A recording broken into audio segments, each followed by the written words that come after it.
All right, guys. Well, it's nice to connect with all of you. I'm Coach Reid Hall. I'm based right out of Ontario, Canada. So I know you guys are a little bit on the other side of the world, but nice to connect with all of you and discuss. So, kind of the purpose of this is I'm going to discuss some off-season training strategies and also some in-season training strategies. Now, the purpose of this is I want everyone to be able to leave this meeting with one or two things that you could potentially implement that will help you improve. Okay. So I know a lot of you have had strength coaching in the past and you've probably done webinars and things like this before, but I want to make sure I'm giving some things that are not necessarily unique, but something different or something that you could add into your toolkit that you can actually apply into your training. So I'm going to talk about both off-season training strategies and in-season training strategies, but let's start with your off-season training, okay? Some parts I'm going to go over quickly here, and then other parts I'm going to go in more depth. And I'm also going to pull up and share my screen at times and show you guys some videos and different things that I'm referring to, okay? So when it comes to your off-season training, some of you might not have a real off-season. And what I mean by that is it seems like you just play all year round, so you don't have a big gap where you can really develop your physical capacity. So when I say off-season training, what I mean by that is the time of the year where your volleyball is at its lightest. So if it seems like you're playing volleyball all year round, the time of the year where your volleyball is less hectic is when you can make your greatest physical improvements, right? So say there's like a 2-month period where, your volleyball is less hectic and we treat that as your off-season training. Well, you really want to look, how can I make as much improvement over those 2 months as possible? Now, the first layer to this is when you enter your off season, you're probably coming off of a time where you've been playing a ton of volleyball, right? So your body's been beaten down, right? You've been doing a lot of repetitive, high impact things over and over again, because that's what really volleyball is. It's a ton of jumping, a ton of arm swings, a ton of breaking down your body. So the first layer in your off season training is you want to make sure you're getting healthy. And what I mean by that is if you have a bunch of annoying knee related injuries, or you have a shoulder impingement, or your lower back's bothering you, you want to deal with those things first. You want to get your body healthy first so that we can get on the path of making physical improvements, so that when you go back to volleyball, you can be jumping higher, be more powerful, hitting harder, etc. But the first layer is you need to get healthy, right? So if you've got long lasting reoccurring injuries and things that are bothering you, that's when you make sure you go see a physiotherapist or a physical therapist and start dealing with those injuries, right? But the big thing is you want to plan out those 2 months intelligently. What you really want to do initially is spend your time focusing on high value strength exercise. And what high value strength exercise are the exercise that produce the most strength results with the littlest risk of you getting hurt. So what I mean by that is there's just certain exercise that you can perform that will allow you to get stronger, and you could screw it up and you're still going to improve. And what these exercises are generally a little bit simpler exercise. Like for instance, exercise like split squats, or exercise where you're holding a fixed position, or a one leg hip thrust. You want to get stronger through those exercises initially, and then start increasing the complexity of your exercise. Okay. So initially you want to focus on those high value exercise. What you don't want to do initially is immediately start moving into Olympic lifting, heavy back squats, where you're really overloading your body, because your body has been dealing with this stress for so long. And because this is your off season, your body needs a break, but you can't take a break for too long, because we need an off season where we also develop physically, right? So start initially with easier or more simpler exercise that you can load up and get stronger, but yet there's not much of a chance of you getting injured. Because now as you build strength, and you start increasing the complexity of our exercise. So say after 2 weeks, you start moving into things like front squats or back squats or trap bar deadlifts. Those are at this point now very good exercise that you can progressively build on week to week to week, right?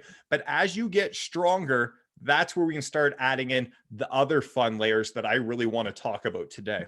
So I know all volleyball players, there's a few things that we want. At the end of your off season, you want to be jumping higher. You want to feel like you're hitting harder. You want to feel like you get off the ground quicker when you jump. You want to feel mobile and quick. So these are the athletic attributes, but I know a lot of you probably go into an off season and you do a lot of strength work, and sometimes you're disappointed at the end of your off season because you don't feel like you're actually jumping higher or anything really transferred on the court. You may have gotten stronger, but you don't feel any faster. And the reason why this happens is you might not necessarily have focused on all the attributes that you need to have to really help you improve. And that's what I'm going to dig into now, okay? So when you get into, like, I call like the meat and potatoes of your off-season training, so kind of in the middle of it, you know, you've been training now for a while, you've been really getting after. There's certain attributes that you need to make sure you're training, and you don't want to skip any of these because some of these might be a limiting factor for you improving, right? So there's certain layers that are important. We know you getting stronger is important, right? You increasing your power output's important, right? Your power output is your ability to apply force really quickly. So if you were in like a static block position, your jump, and you get up really high, that's showing a great deal of power, right? Another attribute that you probably don't know about as much is your reactive strength. Now, this is critically important. Your reactive strength is kind of like the speed at which you can get off the ground when you jump, right?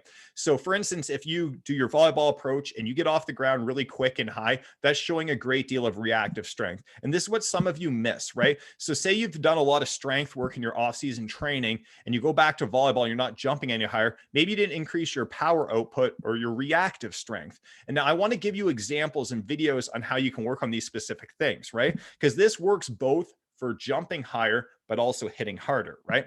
So if you want to jump higher, it comes from 4, maybe 5 categories, right? There's getting stronger, right? There's getting technically better at jumping. There's improving your power output, which I mentioned, right? There's improving your reactive strength. And then there's also being healthy, right? Your ankles, knees, and hips need to be healthy and working well. Okay. And this is the same thing for hitting harder, right? Same thing. You got to get stronger. You got to get technically better. You got to increase your power output, reactive strength, and make sure you're healthy. So there's different exercises that'll help improve your power output for your upper body. And there's different exercises that'll help improve your power output for your lower body. And what I'm going to do is share my screen here in a second, because I'm actually going to go through some of these exercises for you. So I'm going to group these into 2 things, like power output exercise and reactive strength exercise. Okay. So I'm going to share my screen right now. If you can see my screen, I just shared my screen. If you guys can see my screen, can someone give me a thumbs up? You got it? Okay. So let's start with increasing your power output. Okay. So now in your off-season training, at this point, you've gotten stronger, right? But you want to transfer this to something functional. So now we got to perform movements even faster. We got to perform faster movements. So say you were back squatting. Now we're going to go with a lighter weight. Maybe it's only 60 or 70% of your 1 rep max, but you're going to perform it fast and powerfully. Or say you're performing a trap bar deadlift. Maybe you're not going quite as heavy, but you're moving it quick, right? And then there's also jumping based exercise that help improve your power output, like dumbbell squat jumps or trap bar jumps. And that's what I want to show you a video of, because these are sometimes the missing exercise from your training. Another thing, obviously, that's good for increasing your power output is Olympic lifting. But the problem with Olympic lifting is it's not great for everyone. What I mean by that is some athletes have less mobility or are just not the best candidate to be performing these exercises. So I'm not going to focus on these today. All these exercises are great substitutes for Olympic lifts and may also perform more results. So a dumbbell squat jump is something like this. So this is going to be a great exercise for helping you develop your power output.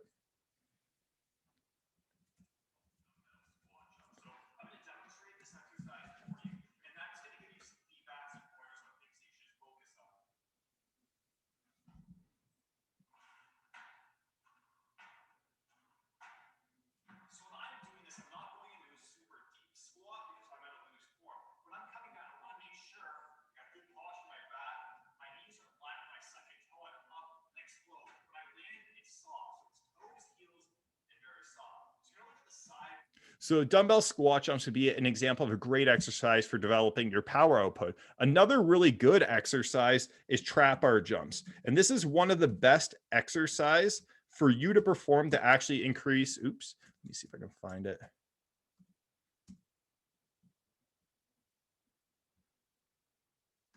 So this is an example of a trap bar deadlift jump here. And this is another really good one for develop your power. So once again, your power is like, if I'm in a static position, I can jump and my block touch is going to be very high, right? So that's kind of your power output.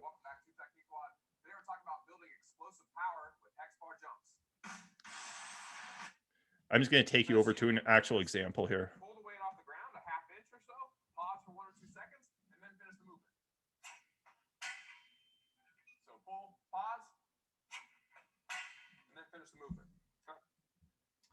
Just like a deadlift.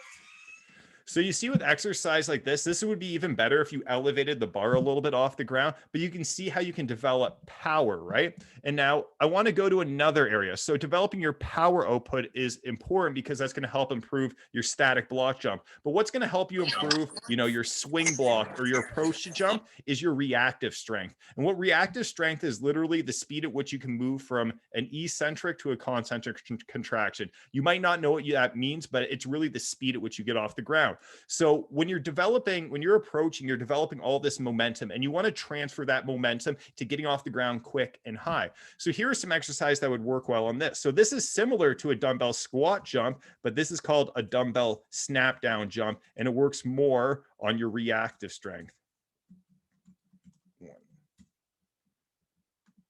Sorry, I'm poor at typing here. So here's an example. For all of these type of exercise, you're going with lighter loads, but you're performing it with max intent and max speed. This exercise is called dumbbell snap down jumps. Now, this is an amazing exercise for developing your reactive strength, which just means the speed at which you get off the ground. When you're doing this, you want to use light to moderate loads. Like, you don't want to go too heavy because you want to work on being extremely fast. So I'm just showing here as well that if you don't have access to dumbbells, you can do. I'm going to show another, so that's one example, but there's all kinds of them. Another good example would be like doing repetitive hurdle jumps, right? Or let's talk about pogo jumps. This is another one you could easily add at like the end of your warm-ups before you get going, but something that's working on the speed at which you get off the ground. It's actually working kind of on the elastic qualities of your muscles and tendons. So you don't have time to load your big muscle groups. And here's another great example. What's up, guys? It's Reid Hall here. I'm with Sophie Quebec.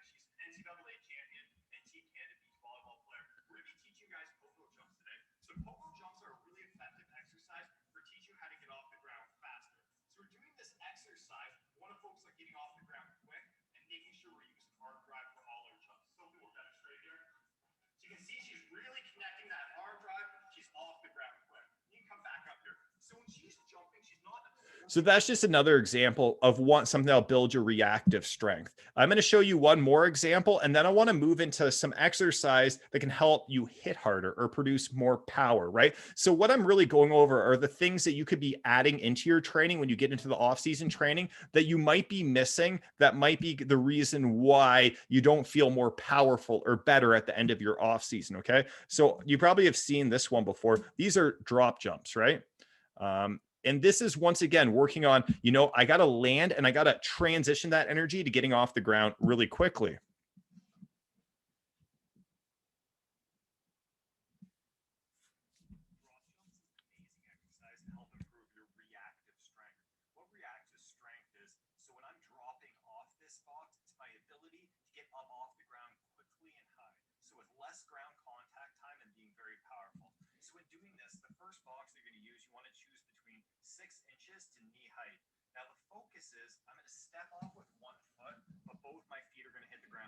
So I know you guys have probably seen drop jumps before, but that's, once again, another one that you could layer in there. And the best time to be performing these exercises are after your warm up and before you do your strength exercise. What you want to do is you don't need a whole entire workout dedicated to speed and power and reactive strength exercise. What you want to do is choose like 2 or 3 exercise to add either after your warm up and before you do your strength work. Or you could do one of these exercise when you're resting from like a back squat or a front squat or a trap bar deadlift. That would be called contrast training. So for instance, if you did a set of like, say, trap bar deadlifts, and then you did drop jumps, like, so you did trap bar deadlifts, rested, then you did your drop jumps, rest, and you do your trap bar. That's called contrast training. And what you'll find is if you do an exercise where you're lifting heavier and then you do a speed or power-based exercise, you feel a little more bouncier. You got a little more that you can put in. But now I want to switch gears. I want to talk about power output for your upper body. So the best hitting harder type of exercise is definitely throwing light med balls. Light med balls. These are supposed to be light and you're supposed to perform with great technique and great force. So in your off-season training, initially in the off-season training, making sure we're getting the shoulder strong, our rotator cuff is strong, and everything is moving well. But when you get to this point, we need to improve your power output. So I'm going to show you a few different med ball exercise. I'll start with a half kneeling med ball rotational slam. I got all kinds of ones here, but I'll show you 3 or so right now. Today's exercise is called a rotational slam. The first variation, I'm going to set up into a half kneeling position. The ball will start near my belly button. I'm going to rotate and drive onto the other side of my body. Core tight, rotate, drive. I'm bringing lots of power into these repetitions. I want to keep my core tight, so don't over-rotate, have that knee fall out. So that would be an example there. And then if you want to, take it one more step further, you could go to your feet as well. Let me find this one here. So here's another good one. So for these exercise, you want to use like a 6 to 10 pound med ball. You guys work in kilograms over there. That's going to be tough math. That's like 3 kilograms to 5 kilograms type of med ball. So you don't want to go too heavy because although you can throw a heavier ball, you're not going to get the appropriate speed and mechanics with it. So here's another, a little bit more advanced one. Now this can be a connected rotation. So I rotate and slam the ball. This is all moving together. My hips and ankle are all rotating. Once again, lots of power into the ground. Rotate, slam, drive. Okay, so there's another example. So I actually want to back it up a little bit and go back to, so these are the things when you're in like the middle of your off-season training, these are really important elements that you need to add in there so you don't just feel like a strength athlete. And what I mean by strength athlete is a lot of people when they're doing their off-season training, they just feel like they're doing a lot of strength work, but not improving their athleticism, right? But when you start your off-season training, I mentioned earlier that we want to start with simple exercise. You can get a lot stronger and then increase the complexity. And I don't care if you're like the best athlete in the world. That's how you always want to do it. It's the safest, best way to do it because when you finish your volleyball season, you're really beaten up. Like your body needs rest from the high impact. Another thing that's really important before you know what these different jumping exercises I was showing you or these different throwing exercise, we want to make sure we build up our deceleration patterns before we do too much of this, right?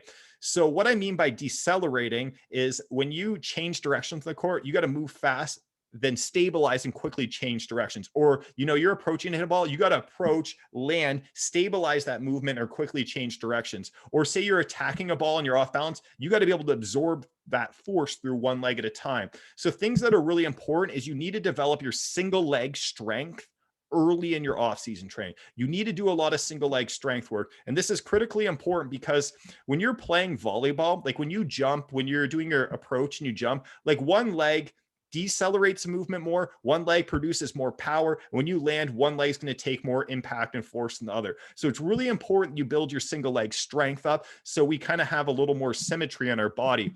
But you want to also do what I call deceleration exercise early in your training. And these are exercises that often look easy and then they're way too tough when you actually do. You do them, you're like, oh, that was really tough. So I'm going to show you a good lower body deceleration exercise that you can put in after your warm up. I actually give this exercise to my athletes pretty regularly, even when they're in season, just because it develops some really good patterns. So check this one out here. So our first dynamic exercise are single leg stability jumps. Now these aren't about me jumping high and explosively. It's about stability control. It's really working on your braking mechanisms when you land to stabilize. We're trying to make sure that knee's not falling in, that foot is stable when it hits the ground, and you can grasp and lock this. What you're going to feel is your muscles start to burn.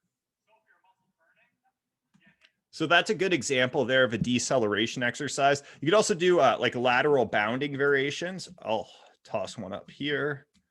But this is another good one. You want to learn how to decelerate from all different angles. You want to be doing deceleration exercise where you're landing on 2 feet or decelerating on 2 feet, and also ones where you're decelerating on 1 foot. And you also want multiple directions. So here's another example here.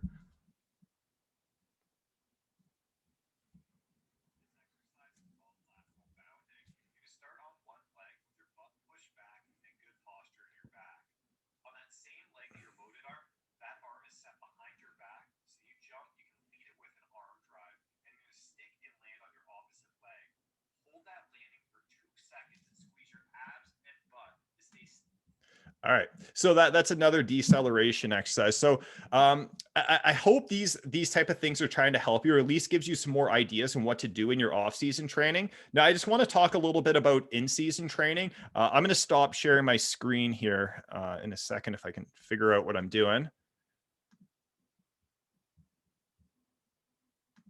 Okay, there we go. Okay, yeah. So when it comes to in-season training, it's a lot different. When I say in-season training, this is when your volleyball schedule is busy, right?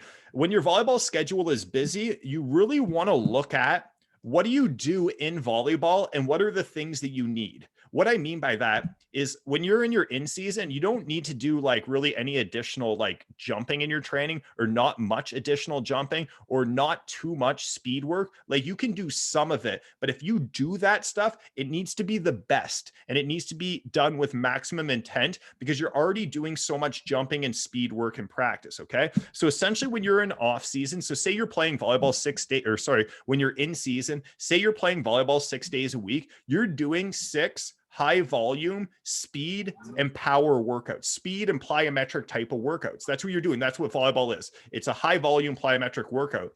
But what are you not getting in practice? You're not getting the strength work, the movement quality, and the injury prevention type of work. So that's what you need to spend most of your attention on. So when you're in season, you still want to be training at least 2 times a week, but focus on your strength work and focus on your injury preventative type of work. So focus on the areas that you're not doing as much in volleyball, right? So for strength work, what you want to do is just not kill yourself with your exercise. And what I mean by that is you want to build up and lift relatively heavy, but you want to leave repetitions in the tank. And what I mean by that is when you're done your set, you feel like you could have done 2 more good repetitions. Okay. And you don't want to perform quite as many sets as you do in the off season because we don't want to be sore the next day, right? You don't want to be sore in season off the next day because you want to be able to perform well when you're practicing and you're competing, right? So you can continue maintaining your strength and power, or even get stronger without killing yourself.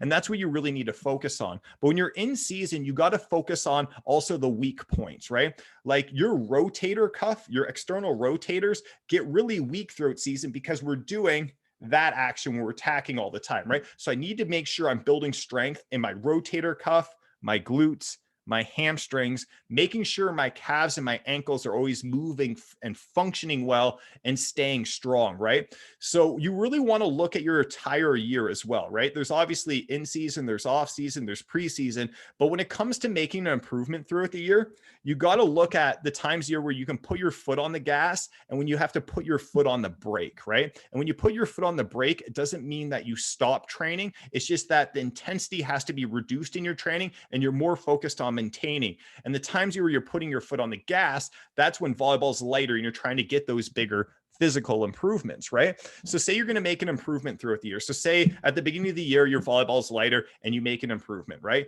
Volleyball then gets busy, right? It's busy for the next like 5 months. Well, you're just trying to focus on, don't take steps backwards physically over those 5 months. Like you can improve a little bit because what happens if you're able to maintain and then you got another gap, maybe it's like 6 weeks. Well, then you can improve again, right? And then things get busy, you can maintain, but you can see over the year you improve. But what a lot of volleyball athletes do, and it's so many of you do this, is that volleyball gets light, you make a big physical improvement, volleyball gets busy, you lose it because you just stop, you just keep playing volleyball. Volleyball gets light again, you start improving, right? Volleyball gets busy, you don't do much. And this is what it looks like throughout the year. You actually don't improve throughout the year. So that's why you got to look, like, envision it in terms of more of like a long-term thing so that you can make those big improvements, right?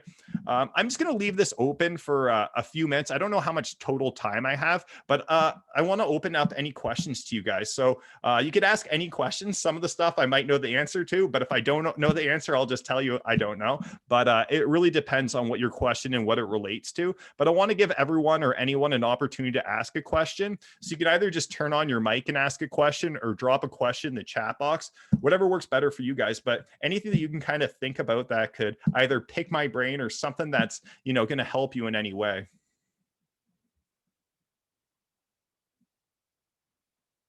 I'll give it like 30 seconds right now to see if anyone's got any questions they would like to ask.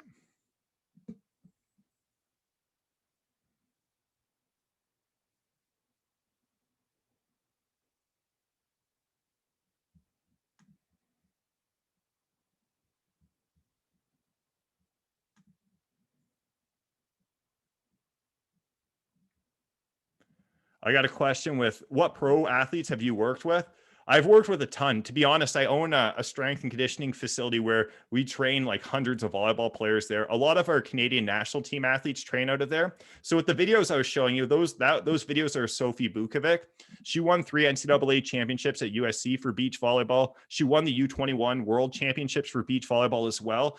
And, you know, she's on the path to, you know, be one of our future Olympic athletes. But there's been a lot of our top female athletes on our national team that I've worked with. I've also worked with several of Ryan's athletes in the past. So yeah, I've worked with a wide variety of them and from all different places in the world. And to be honest, volleyball players with a lot different backgrounds, like just because a volleyball player is a pro athlete doesn't mean they're, you know, at the highest stage in terms of their training, right? So it's variable. But I don't know, some of the notable indoor volleyball players I've worked with, I've helped out Stephen Marr a little bit. I work with Terrell Bromwell, which is probably one of the highest volleyball jumping athletes in the world. There's a wide variety of them. I got a question here about how many times per week do you recommend weightlifting in off season? 4 times is generally the best number. And when I say 4 times, that doesn't mean they're all like high volume lifting days. So for instance, if I was going to break down a week for you in your off season, like normally I'd make like Monday your toughest day. And what I mean by that, that might be your most lifting intensive day. Then Tuesday, you take like a recovery day. Wednesday, what I would recommend is warm up and then do some like speed and some jump work, like a little bit, and then have like a lower intensity strength session after. Thursday, do another lower intensity strength session and do some conditioning afterwards. Friday, take off and recover. Saturday, do your second toughest workout. So not quite as tough as Monday, but more of like another lifting intensive day. And then Sunday, recover again. Generally, that blend gives you a good flow where you get the appropriate balance between getting your butt kicked time and also being able to recover because you need the blend of the two. But even if you're lifting 3 days a week, you can still improve a lot. Normally 4 is like the magic number. There's some studies that show this as well, that 4 days a week of lifting produces like really great results. And athletes that move to 5 days a week of lifting often don't receive any additional results. And some other athletes actually get worse results because they find that they're not able to properly recover throughout the week. So the intensity that they can put in suffers, right? With 3 days a week, normally there's a decline in the amount you improve from 4 days, but you can still make some great improvements. 2 days a week, you can still improve, but it's a lot slower process. So normally like 2 days a week of training would be typical of someone in their in-season training where you can maintain and maybe make little improvements. Anyways, guys, I don't have too many minutes left here. Ryan gave me the 5-minute mark 3 minutes ago. So I think I got time to answer one more question. So I'll give you guys like 20 seconds if anyone wants to ask one more question. And if not, then I'll kind of close this out and wrap it up.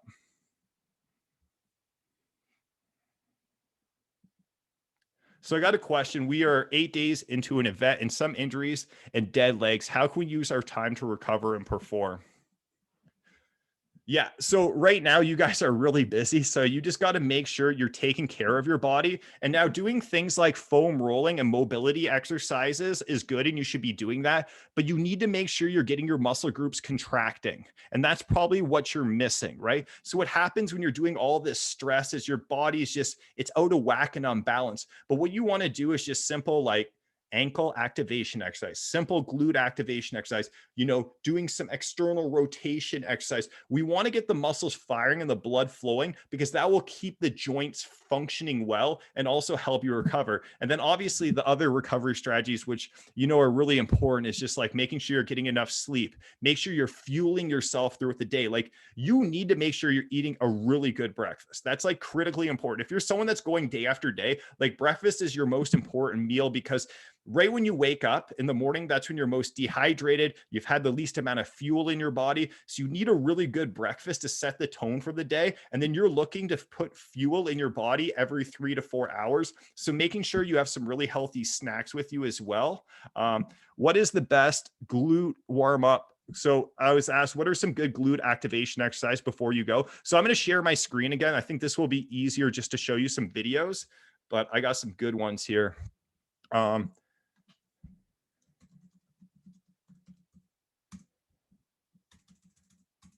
One second here. I'll give you 2 good ones here that you can steal. I do these before.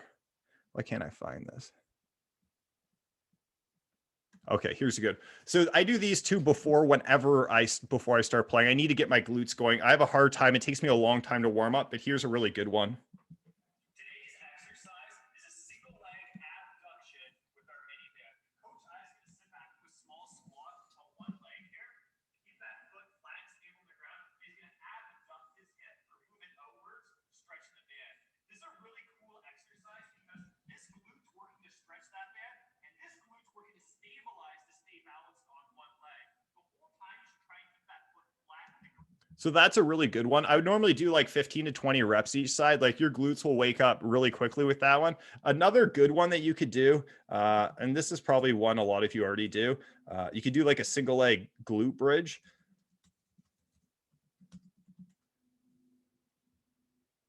So here's an example of this one. And there's ways you can obviously progress it and make it tougher as well. Our second exercise is a stable exercise.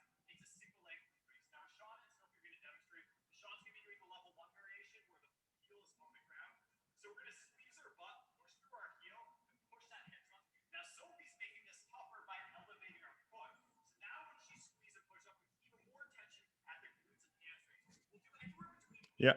So those are some good glute exercise that you can perform as well. But I recommend, like, every time when you guys are going to practice, make sure you get a long warm up. Make sure you're not just doing mobility and foam rolling, although you should be doing that. Make sure you're activating your muscles. So isometric exercise, like those glute exercises I was doing, shoulder work, those things are critically important, because you need to make sure your muscles are firing well. And what happens is, if you just foam roll and do dynamic stretching, it's going to take so long for enough blood flow to get to your joint. So it's going to feel raw and painful, especially if you're someone that gets a little, like, if you're not warm enough and your shoulder bugs you or you get cranky knees, you want to get more blood flow to those areas before and get those muscles contracting hard.